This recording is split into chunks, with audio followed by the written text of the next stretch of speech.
함께 하십니다. 시작. 하나님이 나와 함께 하십니다. 한 가지 더. 하나님이 내 삶을 책임지십니다. 시작. 하나님이 내 삶을 책임지십니다. 아멘. 오늘도 그 믿음으로 주님께 나오고 믿음으로 주님과 함께 하시길 바라겠습니다. 자, 오늘은 고난주일입니다. 그래서 오늘 특별히 주님의 순환당하신 그 사건을 통해서 또 우리 주시는 하나님의 음성을 듣기를 원합니다. 자, 오늘 본문을 보면 우리가 잘 아는 말씀이에요. 예수님이 지금 어디에서 십자가에 달리시죠? 골고다 언덕에서. 갈보리 언덕이라고도 하죠. 골고다는 해골이라는 뜻을 가지고 있습니다. 자, 여기에 달리신 예수 그리스도, 이 골고다 언덕, 우리에게 어떤 메시지를 주고 있는지 같이 한번 들어봤으면 좋겠습니다. 같이 한번 봅시다. 같이 읽어보겠습니다. 시작. 골고다 언덕은 예수님에 대한 여러분 말씀을 보면 26절, 27절 말씀을 보면 유대인의 왕이라 쓴 그런 죄패가 예수의 십자가를 위해 달리게 되어지죠. 사실 유대인들은요, 종교 지도자들은요, 유대인의 왕이 뭡니까? 자칭 유대인의 왕이라고 좀 해달라 그랬어요. 예수님을 모욕해도 아주 심하게 모욕하려고 하는 의도적인 그런 마음을 가지고 있었습니다. 근데 빌라도가 그냥 유대인의 왕이라고 쓰라고 합니다. 나는 내가 쓸 바를 썼다. 빌라도가 어떤 의도를 가지고 한지는 자세히는 모르지만 유대인의 왕이라고 죄패가 만들어졌습니다. 우리가 보면 빌라도가 존중하는 것 같고 많은 사람들이 존중하는 것 같지만 절대 그렇지 않습니다. 왜냐하면 그 예수님이 어디에 계셨냐면 양쪽에 강도들, 악한 강도들 십자가 달릴 때 그 가운데 예수의 십자가가 있었다는 사실이에요. 여러분 이게 말이 됩니까? 아무리 생각해도 하나님의 아들이 있을 자리는 아닌 것이죠. 가장 큰 모욕의 자리고 수치의 자리고 조롱의 자리가 바로 골고다 언덕이었다. 또 29절에서 32절 사이를 보면 어떤 내용들이 나오냐면 사람들은 예수님을 향해서 십자가에서 한번 내려와보라. 여러분 십자가는요 아주 고통스러운 극형입니다. 가장 큰 죄인들이 달리는 것이 십자가입니다. 이 죽음은 사람이 견딜 수 없는, 그러면서 죽어가는 게 십자가인데 그 십자가에서 그렇게 고통스러워하는 예수님을 향해서 십자가에서 내려와봐라. 다른 사람을 구원하는데 자기는 구원하지 못하는구나. 사람들도 비웃고 대제사장과 종교 지도자들도 비웃고 심지어 강도들도 비웃고 가장 큰 수치를 하나님의 아들이 당하고 계십니다.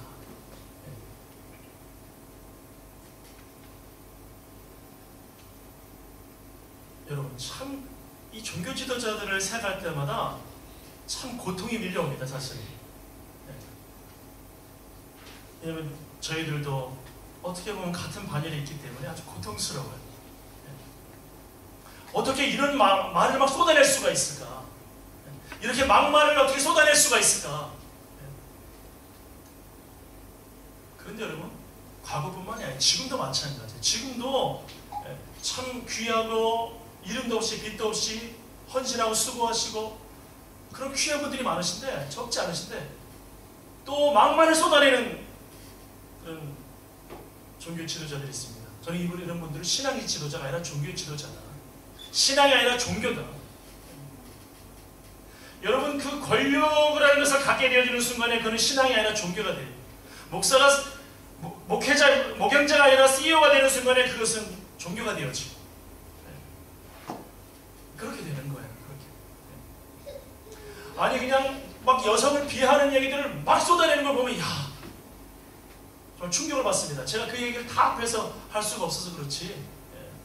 이러이러한 여자 이런 존재인데 어떻게 목사 안수를 주느냐 말도 안 된다. 말도 안 되는 이야기. 여자는 어느 정도 순종해야 되느냐 이렇게 할 정도로 순종해야 된다는데 말도 안 되는 얘기들, 정말 충격적인 이야기들. 종교 지도자들입니다. 신앙의 지도자가 아닙니다. 저는 예수님이 바리새인에게 하신 말씀이 생각나요. 이는 그 마음에 가득한 것을 말함이니라. 그 마음에 가득한 것을 말함이니라. 지금 예수님이 십자가에 왜 달리고 계시죠? 십자가에서 왜 그 고통을 당하시는 겁니까? 바로 그러한 죄악들, 숨겨진 죄악들, 악들, 그것 때문에 지금 죽으시고 계시는데 그 예수님을 조롱하고 있다. 더 큰 고통이 주님에게 주어지는 겁니다. 그래서 우리 이 모습을 보면서 우리도 스스로 바라봐야 돼요. 혹시 나는 주님을 조롱하지 않는가? 혹시 나는 주님을 멸시하지 않는가? 우리 한번 나를 돌아보는 시간을 고난 주간에 가졌으면 좋겠어요. 네. 자, 두 번째로 보겠습니다. 두 번째 같이 읽어보겠습니다. 시작. 여러분, 골고다 언덕의 어둠이 몇 시간 진행됐나요? 어떤가요? 3시간 정도. 네. 이스라엘하고 한국하고 어떤 시간법, 이 당시 시간법이 한 6시간 좀 차이 나니까, 네. 저거 12시에서 3시간, 호주로 말하면 오후 1시에서 한 4시 정도가 될 것 같아요. 오후 1시에서 4시. 네. 주님이 십자가에서 호주 시간은 골드코스트 시간은 4시에 운명하셨거든요. 3시간 동안 어둠이 가득 찼습니다. 이 어둠에 대해서 여러 해석들이 있어요. 네. 하나님의 아들의 죽음에 대한 슬픔의 표현이다 이렇게 말하시는 분도 계시고요. 네. 저는 그런데 이것을 이쪽을 더 생각을 많이 해요. 예수님이 엘리 엘리 라마 사박다니, 나의 하나님 나의 하나님 왜 나를 버리십니까? 하나님과 단절되고 하나님의 침묵 속에 버림받으신 주님의 고통, 그것이 바로 자연 속에서도 주님의 고통을 보여주고 있구나. 주님의 고통, 외롭고 철저하게 버림받고, 어둠은 나눌 수 없잖아요. 교제할 수 없잖아요. 소통할 수 없잖아요. 주님의 그 모습을 너무나 잘 보여주고 있는 것 같아요.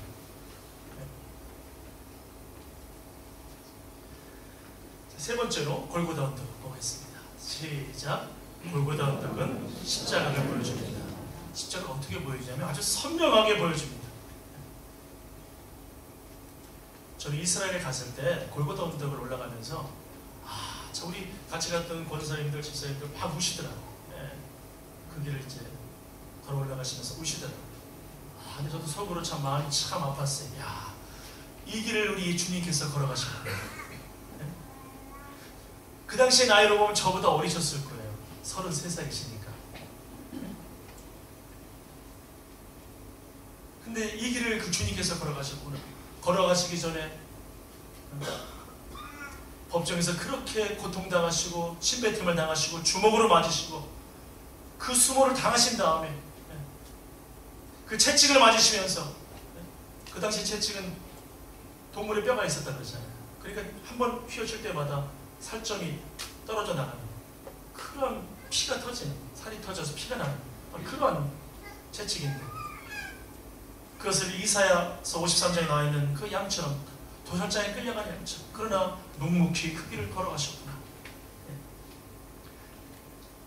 바로 그 주님의 한 걸음 한 걸음 피 묻은 그 발걸음 발걸음, 그리고 결국 그것이 무엇을 보여주는가? 그 골고다 언덕에 달리신 십자가, 주님의 십자가를 아주 분명하게 선명하게 보여줍니다. 저는 가서 그 십자가를 그렇게 보는 듯이 생각해 보았습니다.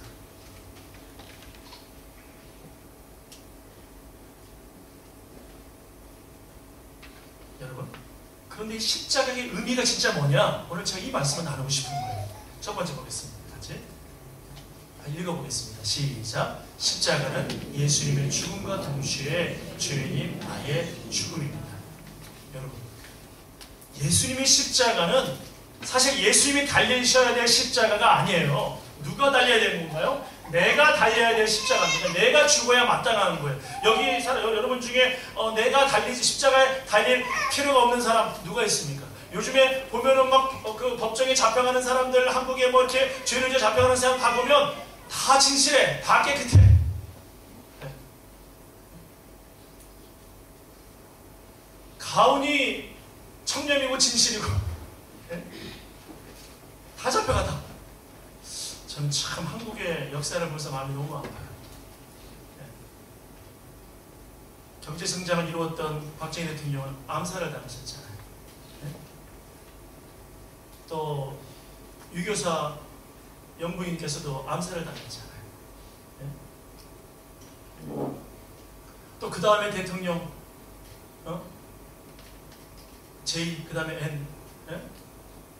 다 감옥에 가셨잖아요. 네? 그 다음에 또 대통령 한 분은 또 자살하게 되었죠. 네? 그 다음에 대통령 두 분은 감옥에 가게 되었죠.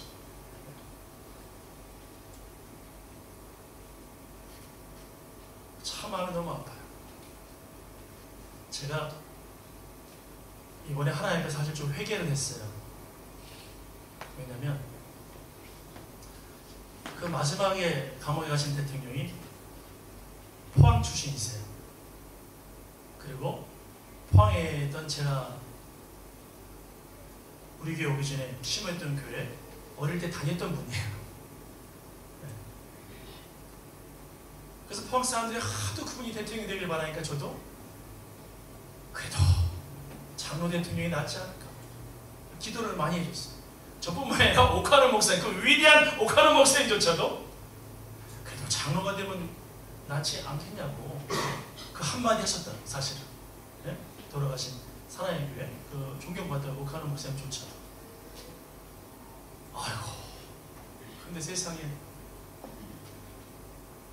이게 너무 많아서 어떻게 진짜 어떻게 할 말이 없어요. 할 말이 없어요. 이것이 우리의 모습이 아닌가. 저 그 모습을 보면서 사실은 저는 저의 모습을 한번 돌아보게 되더라고요. 야, 이것이 우리의 모습 아닌가. 여러분, 제가 소망교회 교육부 대학부 목사인데요. 제가 특강을 했어요. 성경 특강을.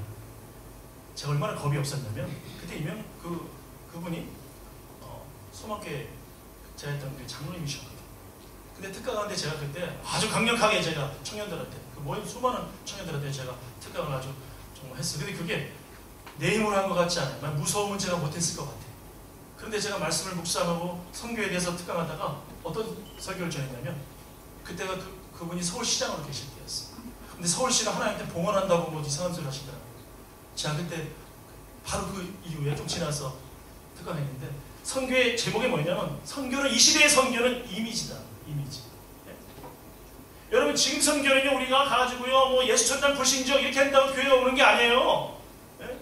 그렇게 해야 예수 잘 안 믿어요. 이미지예요. 빛과 소금의 직분을 감당하는 이미지예요. 좋은 이미지를 만들어주는 거예요. 그런데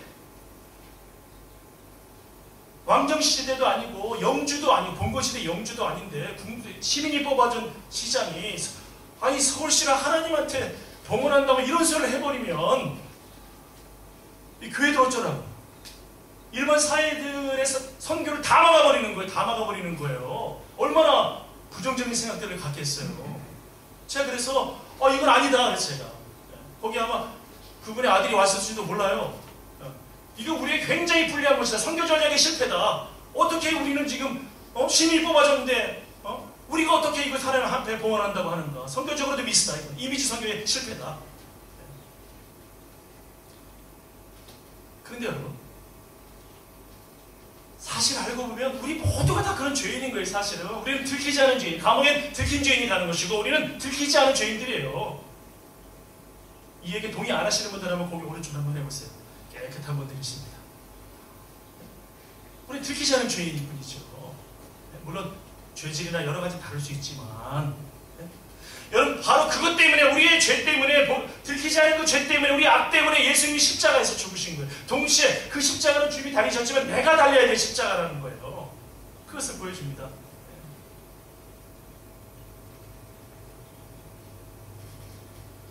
그러니까 예수님의 그 죽음을 통해서 여러분 나의 죽음을 봐야 돼요.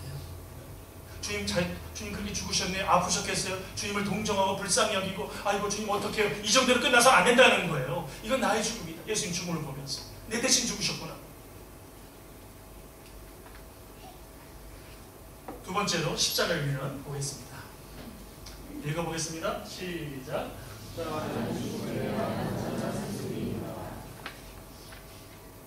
제가 얼마 전에 아주 멋진 여성을 봤어요. 정말 호주 와서 이렇게 날씬하고 이쁘고 멋있는 분을 보면서 세상 키도 한 170cm 정도 좀 되시나? 근데 힐을 신었더라. 힐. 저기서 다 걸어오시는데 야 저렇게 이쁜 사람이 있구나. 근데 가까이 제가 노안이 왔어요. 네, 노안이. 그래서 잘 못 글씨가 좀 이러고 봐야 돼. 큰일 났어요. 글씨가 이러고 봐야 돼요. 지금 집에서 그래서 안경을 쓰는데 네? 그런데 야 그게 다 다가오는데 깜짝 놀랐어요. 그 날씬한 분이 최소한 나이가 못해도 75세 전후신 것 같아요. 75세. 아니 호주 할머니들은 어떻게 이렇게 그렇게 용감하게 그 힐도 신으시고 이쁘시고 걸음도 쫙쫙쫙 걸어오시는데 깜짝 놀랐어요. 야 어떻게 이렇게 멋있어. 네? 가까이 왔는데 쭈글쭈글 하시더라고. 근데 또 뒤를 돌아서 보니까 또 어이구 저 머리 멀어져 갈수록 그렇게 또 아주 젊으세요. 정말 호주 분들은 대단하신 것 같아요. 대단하신 것 같아요. 네. 그분은 분명히 제 생각에는 한 85세까지는 힐을 신을 것 같아요. 85세 정도까지. 그렇게 느린 걸음이 아니에요. 저는 지금도요. 이제 애들하고 운동할 때 이제는 제가 한계를 너무 많이 느껴요. 막 애들하고 배구하면 이제 한계를 너무 많이 느껴요. 지난번에 한번 점프도 안 하다가 한번 점프하면서 막 저기 막 스파이크 4개 막 그랬거든요. 한 주간 허리가 아파가지고요. 네. 그래서 피터한테 그랬어요. 내가 심이 아프다. 너무 아프더라고 이제는. 그게 안 돼. 벌써 몇 년 사이에 너무 힘들어. 그리고 정현이는 메시가 반드시 와야 돼. 메시를 데려와야 돼. 6월달에 6월달 하기로 해서 2월 16일 정도 할 예정 조언할 건데 제가 이번에 퀸즐랜드 대회를 할 겁니다.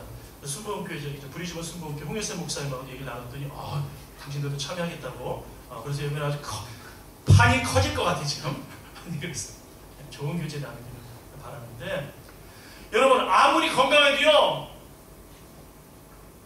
죽음 앞에서는 장사 없습니다. 다 죽어요. 이렇게 건강한 분들 다 세상 떠나요. 죽음 앞에서는 이길 수 있는 사람이 아무도 없어요. 예. 누가 죽음을 이길 수 있단 말입니까? 여러분 만약 죽음을 이길 수 있다고 생각하시는 분 있어요? 한번 예? 당당하게 한번 말해보십시오. 누가 그래요? 막강한 힘을 가졌던 정복자도 죽었어요. 그 천재과학자 스티븐 호킹도 죽었어요. 다 죽어요. 천재도 죽고 다 죽어요. 예. 생명 연장하기도 힘들어요. 예. 죽음이 그렇게 강력하다는 것입니다. 예? 그럴 수밖에 없어요. 왜? 하나님이 정하셨어요. 한 번 죽는 것을 사람에게 정하셨어요. 히브리서 9장 27절 말씀 보니까 하나님이 죽는 것을 다 사람에게 정하셨대요. 근데 그 다음에 뭐가 있느냐? 심판이 있다는 거예요. 예. 심판이 있다는 거예요. 죽는 걸 다 정하셨다. 어떻게 정했죠? 아담과 하와의 죄로 말미암아 아담의 허리에서 난 자들은 모두가 다 죽어요. 그리고 우리의 죄로 인해서도 죽어요. 다 죽어요. 죄와 관계가 있는 거예요. 예. 여러분 그런데 거꾸로 생각해 보세요. 죄 없는 사람은 안 죽어요. 이게 역설입니다. 죄 없는 사람 안 죽는다니까 희망이 생겼어. 내가 죄를 안 지으면 한 200세, 300세, 500세 희영아 죄 안 지면 돼. 넌 이슬만 먹고 사니까 될 거야. 라고 말할 수 없겠죠. 다 죽어요. 다 죽어. 참 이슬 말고 참 이슬 말고 다 죽어. 예? 다 죽죠. 누구나 죽어요. 예. 물론 하나님의 특별한 섭리 가운데 하나님의 역사 가운데 메시지를 전하기 위해서 엘리야와 그리고 에녹은 그대로 올라가게 하셨어요. 그렇지만 다 죽어요. 예. 죄인은 다 죽어요. 근데 죄가 없으면 죽지 않아요. 이런 관점에서 볼 때 예수님의 부활은 이미 예고된 거예요. 왜 그럴까요? 죄가 없는 분이거든요. 예수님 죄가 없으셔. 예?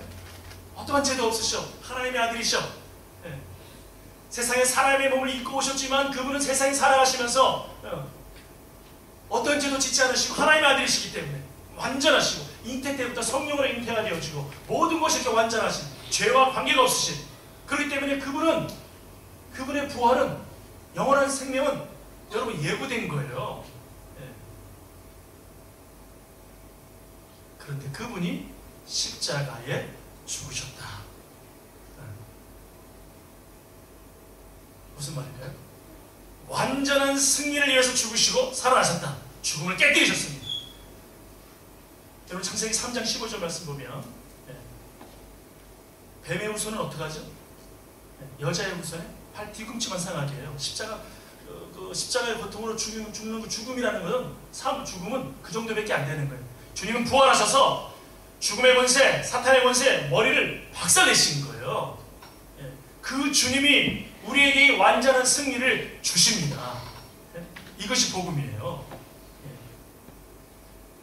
주의 보혈 능력이 있도다. 주의 피 같이 불러볼까요? 다시 시작. 주의 보혈 능력이 있도다. 주의 피 믿으오 주의 보혈 그 어린 양의 매우 귀중한 피로다. 아멘. 주님이 그 흘리신 보혈이 죽음을 깨뜨리신 거예요. 죽을 수밖에 없는 우리의 죄를 주님의 보혈이 페인트하고 덮어버리신 거예요. 도말해버리신 거예요. 그래서 하나님의 진노가 오지 않아요. 영원한 생명을 누리게 되는 거예요. 이것이 은혜라는 것입니다. 주님의 십자가에 흘리신 보혈이 닿는 순간에 다 살아나요. 여러분, 그래서 피를 성경에서는 하나님은 굉장히 중요하게 여기세요. 심지어 초대교회들 보면 그 사도행전 21장에도 보면 25절에서 우상의 음식이라든지 피라든지 목매어 죽이는 것이라든지 뭐 음행이라든지 이런 건 조심하라고 이 당시에 문화 속에서 이야기를 합니다. 그만큼 피가 중요하다는 거예요. 생명의 근원이 여기에 있기 때문에. 그래서 피채 먹지 말라는 거예요. 피가 이만큼 중요하다. 여러분, 심지어 생각해보세요. 혈액형만 같아도 사람을 살리잖아요. 그 피의 수혈을 통해서. 그렇죠? 저는 정말 저는 아무리 생각해봐도 저는 제가 목사가 아니라도 저는 진화론을 믿지 않아요. 저는 믿지 않았어요. 저는 저와 종이 같은 게 원숭이라는 게 저는 자존심 상해요. 너무 자존심이 상해요. 아니 저 원숭이가 어떻게 나와 종이 같단 말인가. 그리고 저 하등동문에서 점점 계속 고등한다는데 아니 이 우연을 내가 어떻게 따라가야 된단 말인가. 나는 우연에 나를 맡기고 싶지 않거든요. 우연에 절대 나를 맡기고 싶지 않아요. 인생을 아무리 어렵다 할지라도 그건 너무 싫어요. 아니 동물의 피를 우리에게 수혈해가지고 살 수 있단 말입니까? 안 되잖아요. 오직 고유하게 하나님께서 하나님의 형상을 따라 만든 우리들, 창조하신 우리들, 그리고 같은 피를 가지고 있는, 혈액형을 가지고 있는, 그렇게 수혈이 되어지고. 여러분, 그렇게 되는 거예요. 그런데 사람의 피가 사람을 살리죠. 그게 제한적으로 살리죠. 여러분, 예수 그리스도의 피, 하나님의 아들의 피는 우리 모두를 살리십니다. 믿는 자들 다 살리세요. 그 피가 골고다 언덕을 적셨다는 거예요. 이게 복음이라는 거예요, 여러분. 이것이 복음이다.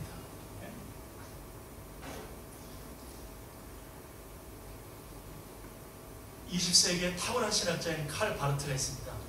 우리가 항상 연초가 되면 이럴 때 되면 항상 신년 예배 드릴 때 바르트의 새해를 여는 기도를 같이 드렸죠? 계속 드리고 있습니다. 참 은혜롭고 얼마나 좋은지 몰라요. 바르트가 그의 책에서, 교회학 책에서, 조직신학 책에서 이런 얘기를 했어요. 인생에 단 한 번의 기회라는 그런 글을 썼어요. 인생에 단 한 번의 기회.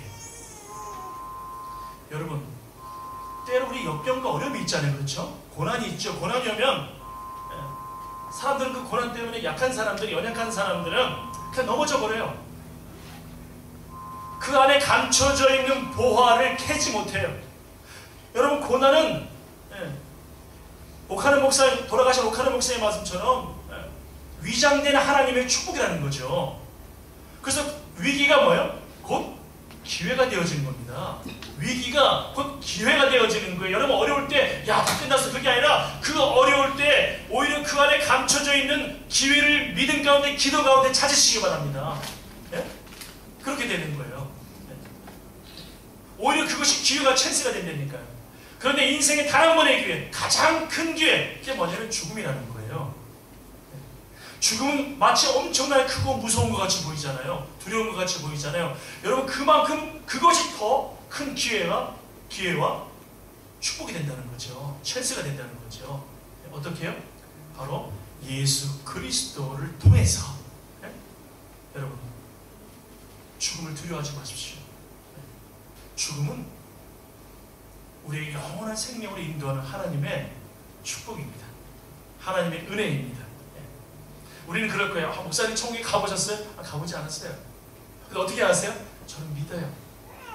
말씀을 통해서 믿고요. 가장 중요한 건 저는 제가 어려서부터 한 번도 포기되지 않았던 거, 한 번도 나를 실망시키지 않은 예수 그리스도의 인격을 믿어요. 세상 사람들 정말 얼마나 거짓말을 말합니까? 여러분 다 새빨간 거짓말인 거 아시죠? 다 그러죠. 막 사람들이 그러잖아요. 네? 다 새빨간 거짓말인 거 아시죠?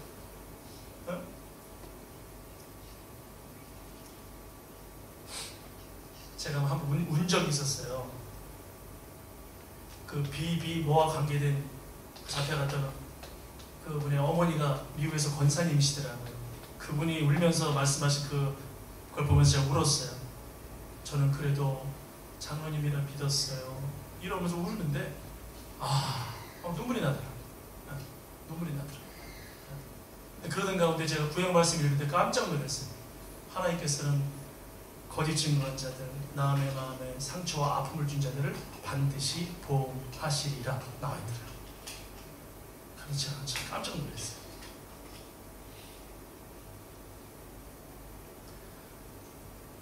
여러분, 이 죽음이라는 것 우리는 두려워할 이유가 없습니다. 저도 두려워할 것 없고 여러분도 두려워할 것 없어요. 왜? 저는 예수 그리스도의 인격을 믿고 여러분들 그 인격으로 초대하고 싶습니다. 주님은 절대 여러분을 실망시키지 않을 것입니다.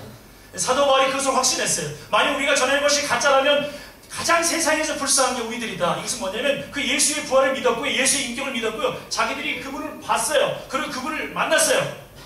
그리고 그분이 돌아가시고 부활하셨는데 부활하셨다가 승천하시 끝난 것이 아니라 계속해서 역사하시는 그 주님을 경험했어요. 그분의 인격을 믿었단 말이에요. 그분의 인격은 틀림없습니다. 여러분 그 인격으로 초대하고 싶어요. 혹시 아직도 예수 안 믿는 분이 계시다면 그 예수의 인격을 믿으십시오. 어느 누굴 믿을 수 없어도 사람은 믿을 수 없어도 주님은 믿을 수 있어요. 오직 주님만 믿을 수 있어요. 그분만이 진리이십니다. 내가 그 길이요 진리요 생명이다 그러셨잖아요. 주님이 진리란 말이에요. 주님이 유일한 길입니다. 여러분 다른 종교를 믿어가지고 하나님께 가는 지름길이 아니고 돌아서 가는 것이다. 아니에요. No other name. 다른 이름이 없어요. 예수 그리스도 외엔 천하의 구원을 받을 만한 다른 이름이 없어요. 그 이름을 붙드셔야 돼요. 여러분 그 이름만 믿으셔야 돼요. 우리가 다 유연할 수 있어요. 다 이렇게 offset 해줄 수 있어요. 웬만한 건 다 괜찮아요. 그러나 예수 이름 외에 구원이 있다고 말하지 마세요. 오직 예수 이름만이 구원이 있어요. 그 이름만 영광스러운 이름. 가장 강하시면서도 가장 연약한 자가 되신 오늘 그 찬양의 말씀처럼 유다의 사자 가장 막강하신 그 왕이신 그분이 가장 연약한 어린 양이 되신 도대체 누가 이럴 수 있단 말입니까? 오직 예수 그리스도만이 여러분을 위해서 그 위대한 왕이 사자같이 막강하신 왕 여러분을 위해서 가장 연약한 어린 양 제물이 되셨다는 사실이에요. 여러분 그 주님 앞에 한번 마음을 열고 한번 주님 아직 혹시라도 내가 예수 그리스도를 인격적으로 만나지 못한 분이 계시다면 주님 저 주님 경험하길 원합니다. 제가 주님도 알고 싶습니다. 주님 저를 한번 만나 주십시오. 저는 말씀을 통해서 삶 속에서 하나님 제 마음을 한번 인도해 주십시오. 제 영혼을 한번 흔들어 주십시오. 주님은요 간절히 찾는 자가 나를 만나리라고 했어요. 기도하십시오. 그러면 주님은 반드시 경험되어지십니다.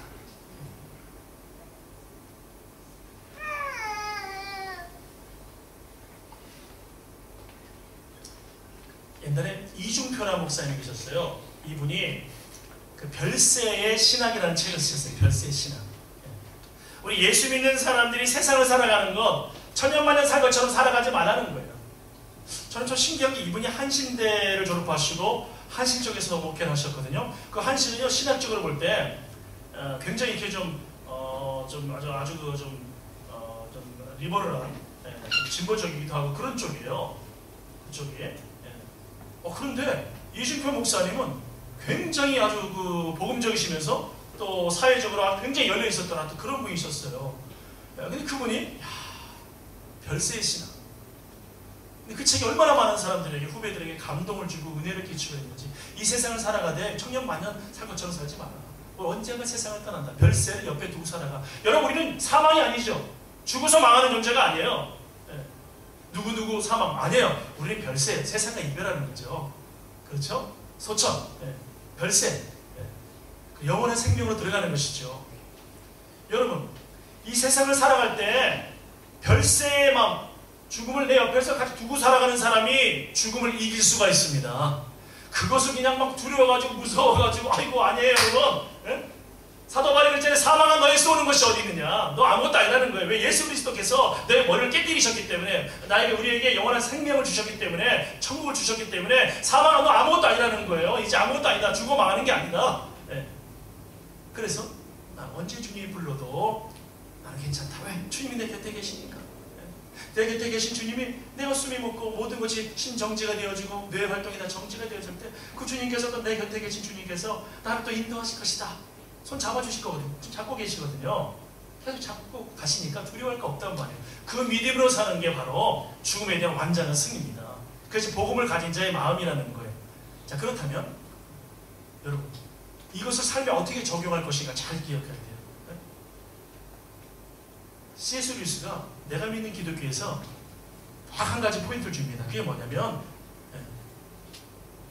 내 자아가 죽어야 된다는 거. 그리고 예수님이 주시는 그 자아로 새 자아를 받아야 된다는 거. 정말 내가 죽은 자, 완전한 승리를 가지고 사는 사람은 내 자아가 죽어있는 자예요. 그것을 추구하는 자예요. 여러분, 내가 살아있으면 살아있을수록 어때요? 사실은요, 내가 산 게 아니야. 너무 괴로워. 죽음과도 같아. 지옥과도 같아. 그렇지 않나요? 내가 욕심이 많을수록 어떤가요? 지옥과도 같아. 살아있는 게 아니야. 내 자아가 살아있을수록 내가 살아있는 게 아니라니까. 사는 게 아니라 그러잖아요. 살아있는 게 아니고 사는 게 아니고 내가 죽어야 돼. 내 자아가 죽으면 비로소 누가 살아요? 예수님이 사시죠. 예수님이 살아. 부활하신 주님이 살아. 그럴 때 비로소 모든 것이 즐거워지고 천국이 되어지고 그렇게 됩니다. 남편 간에도 마찬가지예요. 맨날 뭐 그냥 네가 잘하니 내가 잘하니.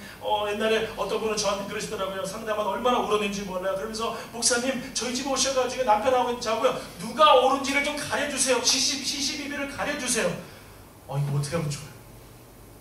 그걸 제가 가지고 이렇게 보니까 이쪽이 옳으신데요? 이렇게 얘기를 해야 됩니까? 이거 어떻게 하면 좋아요?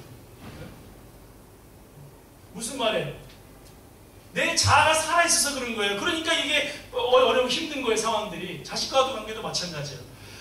그냥 뭐 저도 그랬어요. 자식을 표현하는 게 이렇게 어려운지 몰라요. 막 그냥 내 욕심대로 어떤 거 하나 하고 싶어 하고 뭐 하고 하는데 잘 안 되더라고요. 이게. 잘 안 돼요. 그런데 내 자아가 죽으면 그 다음에 이제 주인이 하시는 거죠. 청소년들도 있지만 동현아 거봐 내 아이들이 놔두란 말이에요. 이게 아니라 나도 막 내 마음대로 엄마 아빠 그냥 내 자아가 살아가지고 엄마 아빠 저를 가세요. 내 마음대로 할 거야. 그러면 내가 너무 힘들어. 그냥 힘들어. 내가 내 자아를 내려놓고 내 욕심을 내려놓고 주님이 내 안에 사시게 하면 정말 부활의 능력을 경험하게 됩니다. 죽음에 대한 완전한 승리를 영생뿐만이 아니라 세상에서도 경험하게 됩니다. 우리 함께 이거 소유합시다. 우리가 한번 경험합시다. 이 기도를 드립시다. 그러면 성령께서 여러분을 가장 아름답게 완전한 승리로 인도하여 주실 줄로 믿습니다. 같이 한번 기도하겠습니다. 하나님 아버지, 골고다 언덕을 생각할 때마다 주님이 걸어가셨던 그 십자가의 고난, 어려움들을 다시 한번 생각하게 되어집니다. 그 십자가는 제가 져야 될 십자가고 제가 달려야 될 십자가였습니다. 하나님, 정말 주님의 그 위대한 사랑과 그 은혜를 저희들 잊지 않게 하시고 죽음에 대한 완전한 승리를 하신 예수 그리스도의 그 승리가 하나님 아버지 삶 속에서 나의 승리가 되게 하여 주시옵소서. 오늘도 그 십자가만 믿고 믿음으로 나아갈 때 주님 그 역사들을 더해